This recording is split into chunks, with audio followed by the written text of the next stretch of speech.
Hello Radhe Radhe my YouTube family. Welcome back to the channel Siddhima vlogs. कैसे हो आप सब? आई होप आप सब ठीक होंगे, बढ़िया होंगे, मज़े में होंगे। मैं भी बिल्कुल ठीक हूँ। गर्मियाँ आते ही हमारे यहाँ पे तो आंधी तूफान का दौर शुरू हो गया है। मैं इतने दिनों से सोच ही रही थी, मैंने कहा अभी आंधी क्यों नहीं आई और जिस दिन मैं सोच रही थी ना उसके नेक्स्ट डे ही जो है ना आंधी आ गई। शाम के करीबन 4 बज रहे हैं हाँ अभी। और पहले तो आंधी आई है बहुत तेज़ वाली, उसके बाद बारिश भी हुई थी। बारिश तो ऐसी हुई थी मतलब जैसा कि बस बहल जाए, बहलाने वाली टाइप से बारिश थी, हल्की फुल्की सी बूंदाबांदी हुई थी। बाकी आंधी आई थी बहुत अच्छी वाली। खैर जी, शाम को आई आंधी। अभी आप लोगों से मैं मिल रही हूँ नेक्स्ट डे मॉर्निंग में। हाँ, घर बिल्कुल गंदा हो रखा है, उसे साफ़ करूँगी पर उससे पहले। और यहाँ पे मैं बना रही हूँ बेटी का टिफ़िन। पहले उसको स्कूल भेज देती हूँ, उसके बाद जो है मैं करूँगी साफ़ सफाई। तो टिफ़िन में आज मैं बना रही हूँ उसके लिए पोहा। और हाँ, ये देखो खिला खिला पोहा बनाने के लिए मैं क्या करती हूँ, पोहे को अच्छे से पानी में 2-3 बार वॉश कर लेती हूँ नल के नीचे, और उसके बाद उसको 10-15 मिनट के लिए छलनी में छोड़ देती हूँ ताकि उसका सारा पानी जो है ना निकल जाए। तो इससे पोहा बिल्कुल खिला खिला बनता है। और सिंपल तरीके से बनाया, तेल में राई डाल के, हींग डाली है, प्याज, स्वीट कॉर्न, थोड़े से मटर डाल दिए हैं। स्वीट कॉर्न अच्छे लगते हैं बुलबुल को पोहा के अंदर। करी पत्ता आज मेरे पास था नहीं, वरना पोहा में करी पत्ता भी डालती हूँ मैं छौंक में, अच्छा लगता है। और बाकी मीठे वाले पोहा नहीं बनाती हूँ, चीनी नहीं डालती हूँ, नमकीन ही पसंद है। और साथ में यहाँ पे बुलबुल को बना दी है लस्सी, क्योंकि जैसे मैंने कहा ना गर्मी बहुत हो रही है, तो साथ में लस्सी भी दे रही हूँ उसको। तो बुलबुल का टिफ़िन हो गया है पैक, और उसके बाद बुलबुल को भेज दिया है स्कूल। और अब मैं लगूंगी अपने घर की साफ़ सफाई में। हाँ जी, ये देखो घर की हालत कैसी हो रही है कल शाम के आंधी तूफान के बाद। पहले मेरा रूटीन ऐसे था कि मैं मतलब उठती तो अभी भी मैं 5:30 बजे ही हूँ सुबह। पर पहले ऐसा होता था ना कि मतलब सुबह उठते ही मैं झाड़ू लेके लग जाती थी अपने घर को साफ़ करने में। पर अभी थोड़ा सा मैंने अपने रूटीन को चेंज करा है। चेंज ये करा है कि जैसे मैं उठती हूँ, उठने के बाद अपना जो मतलब सुबह का जो गर्म पानी वगैरह मुझे पीना होता है, मेथी पानी वगैरह ले लेती हूँ। और उसके बाद मैं करती हूँ थोड़ी बहुत स्ट्रेचिंग, जो मुझे डॉक्टर ने बताई थी मेरे नी पेन के लिए, जो मुझे काफ़ी लंबे टाइम तक करनी पड़ेगी। तो वो मैं सुबह सुबह ही कर लेती हूँ। सुबह सुबह मैं उठते ही इसलिए कर लेती हूँ, फिर बाद में ना आलस हो जाता है। बाद में फिर ऐसे सोचते हैं कि नहीं यार छोड़ो, अब रहने देते हैं। तो एक रूटीन मैंने सेट कर ली है, जो एक्सरसाइज मुझे करनी होती है ना, आजकल मैं सुबह उठते ही पहले वो एक्सरसाइज करती हूँ। किसी दिन आप लोगों के साथ शेयर करूँगी, क्योंकि आज तो सुबह मैं उठी 10-15 मिनट लेट थी, क्योंकि कल रात आंधी तूफान की वजह से हमारे यहाँ पे लाइट नहीं थी। सोचा तो ये था कि सुबह थोड़ा सा और जल्दी उठूँगी, क्योंकि जब व्लॉग शूट करना होता है ना तो आधे घंटे और जल्दी उठना होता है, तभी ढंग से व्लॉग शूट हो पाता है। पर पूरी रात सो ही नहीं पाए क्योंकि लाइट नहीं थी, तो फिर उठने में लेट हो गई। तो फिर मैंने कहा छोड़ो, अब व्लॉग का चक्कर छोड़ो, सुबह कैमरा मत उठाओ, अपना रूटीन जो बना रखा है ना उसको फॉलो करो। तो सुबह फिर मैंने मेरी एक्सरसाइज करी पहले। हाँ जी, तो ये कुछ मैंने बदलाव करे हैं अपनी रूटीन में। हाँ ठीक है। और उसके बाद मैं लग गई हूँ अब साफ़ सफाई करने में। पहले तो बालकनी की साफ़ सफाई करी, और उसके बाद आज मैं घर को भी थोड़ा सा अच्छे से क्लीन कर रही हूँ, मतलब सोफ़े वगैरह हटा के सारी। इस रूम की भी मैंने कहा चलो साफ़ सफाई कर देते हैं। हालांकि अब हर तीसरे चौथे दिन जो है आंधी आएगी, घर वापस गंदा होगा। पर वही है कि 10-15 दिन से थोड़ा सा अच्छे से साफ़ कर लो तो सही रहता है। तो मैं आजकल मतलब ऐसे तो नहीं है कि मैं हफ्ते में मतलब डेली और पूरा सामान हटा हटा के साफ़ करती हूँ। आजकल मैंने वो भी थोड़ा सा चेंज करा है अपने रूटीन को। मैं जो है अब 15 दिन से और एक बार डीप क्लीनिंग कर लेती हूँ। तो जैसे कल आंधी आई थी तो मैंने सारे सोफ़े वगैरह हटा के, कालीन वगैरह झाड़ के और अच्छे से साफ़ सफाई कर दी, और उसके बाद लगा दिया फटाफट पोछा। और ये देखो पूरा घर हो गया है मेरा बिल्कुल साफ़ सुथरा, और अब आया है मेरे बेचैन दिल को करार हाँ, जब आंधी तूफान आ जाता है ना शाम के टाइम, तो बस रात भर ऐसे बेचैनी रहती है, सुबह भी ऐसे रहता है कि बस जल्दी से इसको साफ़ करें। हालांकि अभी जो है ना मैं इन सब चीज़ों पे काम कर रही हूँ। मतलब जैसे मैंने पहले शेयर किया था, मुझे ओसीडी की प्रॉब्लम है, मतलब धूल मिट्टी घर गंदा देख के मुझे बेचैनी होती है। मतलब मुझे बहुत ज़्यादा साफ़ सफाई चाहिए होती है। तो मैंने बहुत सारे सेशन जो है ना सुने, मतलब जिनमें बताया जाता है कि भी ओसीडी जिनको है तो उनको कैसे मतलब अपने आप को सही करना है, क्योंकि ये भी एक तरह की बीमारी है। तो उसमें यही बताया था कि अगर आप जितना ज़्यादा साफ़ सफाई करोगे ना, तो ये ओसीडी वाली प्रॉब्लम और ज़्यादा बढ़ती जाएगी। तो इसको कम करने के लिए जो है थोड़ा सा इग्नोर करना सीखो।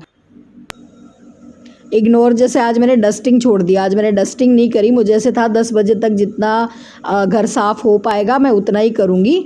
तो 10 बजे तक बस झाड़ू पोछा इतना ही हो पाया और उसके बाद मैं सीधा चली गई थी नहाने के लिए।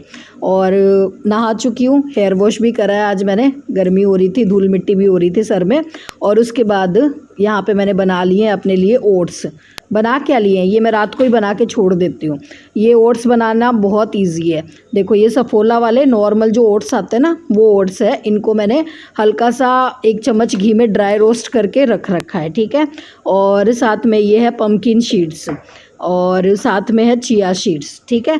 तो इनको बनाना कैसे होता है, रात को मतलब 1 चम्मच ओट्स ले लो आप और उसमें गर्म दूध डाल दो, ठीक है। और उसमें थोड़े से आप ये 10-12 पम्पकिन सीड्स, आधा चम्मच इसमें चिया सीड डाल दो और इसको रात भर के लिए फ्रिज में रख दो, ठीक है। और सुबह मतलब मीठा इसमें चीनी नहीं डालनी है, मीठे के लिए आप इसमें कोई भी फ्रूट ऐड कर लो।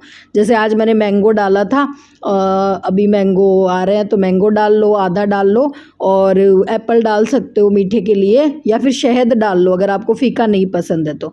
और सुबह सुबह आप इसको नाश्ते में खा लो। ये बहुत बढ़िया रेसिपी है वेट लॉस जिनको भी करना है बिना किसी मेहनत के। ठीक है। तो अभी आने वाले दिनों में आने वाले जो भी व्लॉग आएंगे ना, उनमें आप लोगों को वेट लॉस वाली रेसिपी देखने को मिलेगी। तो बस मैंने सुबह सुबह अपना नाश्ता कर लिया था ओट्स का, और मुझे अच्छे लगते हैं, मैं बिना चीनी के भी खा लेती हूँ और बहुत ही बढ़िया रहते हैं वेट लॉस के लिए। चलिए जी, सुबह का सारा काम हो गया है और अब आप लोगों के साथ शेयर कर रही हूँ एक बहुत ही बढ़िया प्रोडक्ट जो मैंने मंगवाया है फ्लिपकार्ट से। हाँ, अब आंधियाँ आ रही है ना, तो आंधियाँ से धूल मिट्टी घर में ना आए उसके लिए। देखो वैसे तो मैंने जो मेरे दरवाजे हैं ना घर के, उनमें और ये लगा रखे हैं, इनको बोलते क्या नाम तो मुझे ध्यान नहीं आ रहा है, पर ये प्रोडक्ट मैं टैग कर दूंगी अगर आपको भी लेना है। क्योंकि देखो ये मेरे जो दरवाजे हैं ना, मेन डोर के सारे मतलब जो बाहर के दरवाजे हैं उनमें सब में देखो ये इतनी सी और गैप दिया हुआ है। तो इससे धूल मिट्टी जब आंधी आती है ना, तो बहुत ज़्यादा धूल मिट्टी उड़ उड़ के अंदर आ जाती है। कई बार छिपकली के बच्चे भी आ जाते हैं, कई बार कीड़े मकोड़े भी आ जाते हैं बारिश के मौसम में। तो मैंने गेट के पीछे, गेट के मतलब ये जो है ना जगह, इसको फिल करने के लिए ये लगा रखे हैं। इनको बोलते क्या मुझे नाम ध्यान नहीं आ रहा है, मैं टैग कर दूंगी प्रोडक्ट में, ठीक है। तो ये लगा रखे हैं। इससे क्या फ़ायदा होता है कि जो गैप होता है ना, जो जगह होती है वो फिल हो जाती है, उससे आंधी और धूल मिट्टी नहीं आती। पर ये वाला जो गेट है ना बालकनी वाला, इसमें ये देखो ये देहरी बनाई हुई है, देहरी बोलते हैं हमारे यहाँ पे। तो हल्का सा मतलब टाइल को ऊपर उठा के बनाया गया है। तो इसमें वो जो मैंने और दरवाज़ों पे लगा रखा है ना, वो लग नहीं रहा था। तो बाकी तो घर में धूल मिट्टी नहीं आ रही थी, पर इस दरवाजे से जब भी आंधी चलती है ना, तो धूल मिट्टी अंदर आ जाती है। तो मैंने सोचा मैं क्या करूँ, तो फिर मैंने ये दूसरा प्रोडक्ट ढूंढा। ये बिल्कुल सेलो टेप की तरह है, इसे तो लगाना भी बहुत आसान है। बस सेलो टेप की तरह इसको चिपका दो और बहुत अच्छे से मजबूती से चिपक जाता है। गेट जब खोलेंगे बंद करेंगे ना, तो ये उतरेगा नहीं। बहुत ही बढ़िया है। मैंने मतलब बहुत अच्छे से मतलब यूट्यूब पे देख के इसको मंगाया है, और है भी सस्ता सा, ज़्यादा महंगा भी नहीं है। तो बस जो एक्स्ट्रा था वो मैंने कट कर दिया और इसको गेट पे लगा दिया। जगह बिल्कुल भर गई है, अब मतलब कुछ भी अंदर नहीं आ सकता, धूल मिट्टी कीड़े मकोड़े कुछ भी नहीं आएगा। तो अगर आपको भी लेना है तो लिंक जो है वो मैं टैग कर दूंगी डिस्क्रिप्शन में, ठीक है। टैग प्रोडक्ट में आप चेक कर लेना, दोनों के ही मैं टैग कर दूंगी। जो दूसरे दरवाज़ों पे भी मैंने लगा रखे हैं ना, वो उनके भी दे दूंगी। जो भी आपको अच्छा लगे आप ले सकते हो। फिर जी लंच की तैयारी शुरू हो गई। पुदीने की चटनी बनाई है, और पुदीना जो एक्स्ट्रा था, मतलब थोड़ा पुदीना तो मैंने पीस के चटनी बना ली, और जो एक्स्ट्रा था उसको मैंने यहाँ पे सुखा दिया है कपड़े पे। और ये सूखा हुआ पुदीना जो है पंखा चला दूँगी तो शाम तक सूख जाता है। और इसको फिर मैं सुखाने के बाद और मिक्सी में पीस के रख लेती हूँ। जब रायता वगैरह बनाना हो ना, तो उसमें डाल लो। अंदर ही सुखाती हूँ, क्योंकि बाहर तो एक तो इसका कलर ख़राब हो जाता है, दूसरा मतलब अगर कल को भूल जाऊँ ना, तो फिर वो बाहर ही पड़ा रह जाता है, आंधी तूफान में उड़ जाता है। और आजकल मुझे भूलने की भी इतनी बीमारी हो गई है। अभी जैसे मैं चिमटा ढूंढ रही थी, मुझे चिमटा ही नहीं मिला किचन में कि मैंने कहाँ रख दिया। आजकल पता नहीं मुझे क्या ही हो रखा है, मतलब चीज़ें रख के मैं 2 मिनट बाद ही भूल जाती हूँ कि मैंने कहाँ रखी है। शायद बढ़ती उम्र की और ये सब बीमारियां हैं। कल परसों किसी ने कमेंट भी करा था, मैंने कहा था मैं 40 की होने वाली हूँ, अब नेक्स्ट मंथ मेरा बर्थडे आ रहा है, मई में मैं 40 की हो जाऊंगी पूरी। और फिर किसी ने कमेंट भी किया था कि तुम पिछले 3 साल से 40 की ही हो रही हो। टेंशन ना लो, मैं आगे 3 साल भी खुद को 40 का ही बताने वाली हूँ। खैर जी, बताने से क्या होता है, उम्र तो जो है वो है ही, बढ़ रही है तो बढ़ ही रही है। कुछ लेडीज़ को शायद अपनी उम्र बताने में शर्म आती होगी, और उम्र के साथ साथ जो बदलाव देखने को मिलते हैं उन्हें भी बहुत सारी लेडीज़ जो है ना एक्सेप्ट नहीं कर पाती है। उनको ऐसा लगता है कि हमारे साथ ऐसा क्यों हो रहा है, चीज़ें रख के भूल क्यों रहे हैं। और मतलब जैसे वेट भी बहुत स्टक हो जाता है। मतलब मैं खुद आजकल इन दिनों महसूस कर पा रही हूँ कि जैसे पहले मुझे वेट लॉस करना होता था ना, और मैं थोड़ा सा भी अगर अपना डाइट वगैरह चेंज करती थी ना, तो मेरा वेट बहुत जल्दी मतलब कम होना शुरू हो जाता था। अभी तो मैं 3-4 महीने से कंटिन्यू लगी हुई हूँ, पर फिर भी मेरा वेट जो है कम नहीं हो रहा है। तो ये सारी चीज़ें हैं जो मतलब जैसे जैसे उम्र बढ़ती है ना, तो हमें फेस करनी पड़ती है। जैसे 40 के बाद मेटाबॉलिज्म जो हमारा बहुत ज़्यादा स्लो हो जाता है, तो उस वजह से जो है वेट स्टक हो जाता है। तो इस उम्र में वेट लॉस करना बहुत मुश्किल होता है बिना एक्सरसाइज के, बिना जिम गए।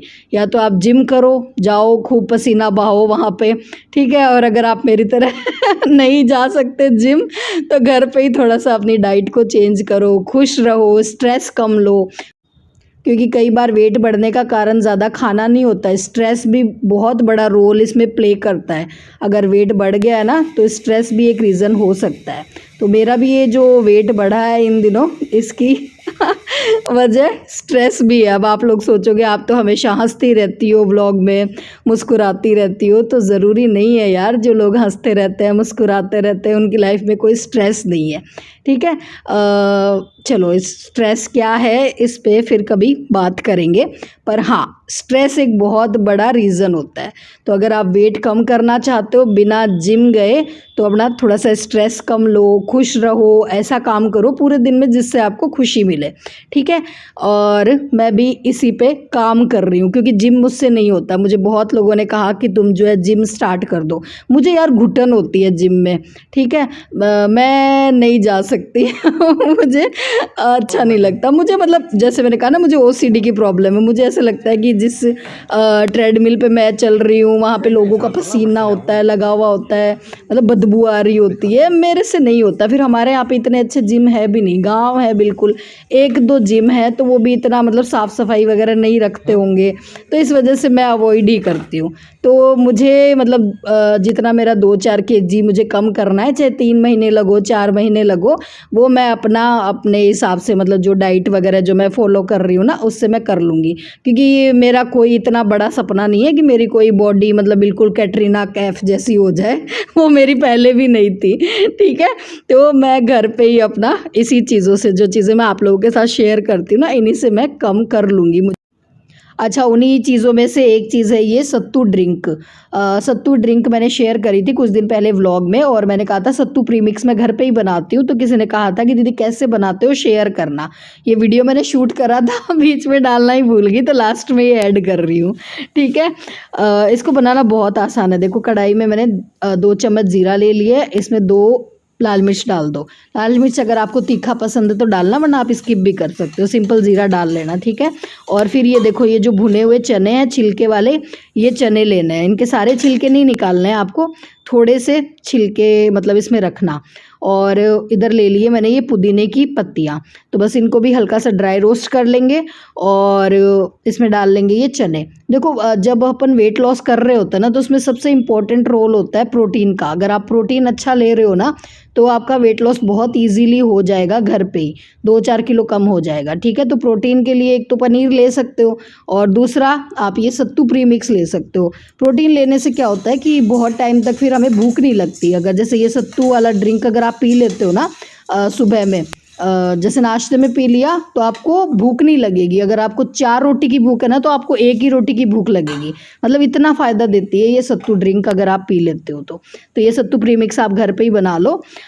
इसमें बस ये जो चीज़ें हैं वो मैंने डाल दी है सारी, देखो। और इसमें मैंने लास्ट में डाला था नमक, ठीक है। सेंधा नमक डालना है और जब ये हल्का सा ठंडा हो जाए तब इसको पीस लो और फिर एयर टाइट कंटेनर में आप इसको बंद करके रख लो। मैं 1 हफ्ते का साथ में ही बना के रखती हूँ, 1 हफ्ते तक ये चल जाता है आराम से मेरा।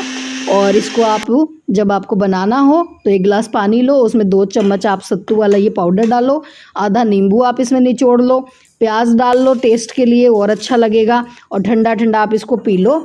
आपको बहुत बढ़िया मतलब ये पेट फुल कर देगा, आपको ऐसा लगेगा आपने रोटी खा ली है भर पेट। ठीक है, तो ये आप बना के रख सकते हो। चलिए जी, इसी के साथ करेंगे आज के इस व्लॉग को यहीं पे एंड। आई होप आप लोगों को आज का ये व्लॉग पसंद आया होगा। फिर मिलेंगे।